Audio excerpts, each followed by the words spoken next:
ईशान्यपूर्व भारतातील मुलींच्या शिक्षणासाठी आता सरहद संस्थेतर्फे गुजर निंबाळकरवाडी नॉर्थ ईस्ट भवन उभारण्यात येणार आहे. या भवनात 60 मुलींच्या वसतिगृहासह सांस्कृतिक केंद्र, कौशल्य विकास केंद्र अशा विविध सुविधाही नियोजित असून या प्रस्तावित प्रकल्पाचे भूमिपूजन लवकरच होणार आहे. सरहद संस्थेतर्फे आसाममधील ज्येष्ठ संगीतकार, संस्कृतीचे अभ्यासक डॉक्टर भूपेन हजारिका यांच्या जन्मशताब्दी वर्षानिमित्त विविध उपक्रमांचे आयोजन करण्यात येणार आहे. या निमित्ताने डॉक्टर भूपेन हजारिका राष्ट्रीय पुरस्कार वितरण सोहळा दिनांक 3 नोव्हेंबर रोजी गुवाहाटी येथील ईशान्य भारत विकास परिषद सभागृहात होणार आहे.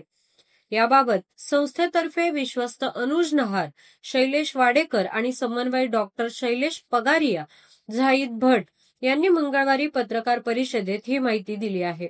लवकरच या प्रकल्पाचे भूमिपूजन होणार असून पुढील 2 वर्षात प्रकल्प पूर्ण करण्याचा मानस असल्याचे अनुज नहार यांनी सांगितले. डॉक्टर भूपेन हजारिका यांच्या निधनानंतर 2012 पासून संस्थेतर्फे ईशान्य भारतातील राष्ट्रीय स्तरावर उल्लेखनीय कार्य करणाऱ्या व्यक्तींना डॉक्टर भूपेन हजारिका राष्ट्रीय पुरस्काराने सन्मानित करण्यात येणार आहे.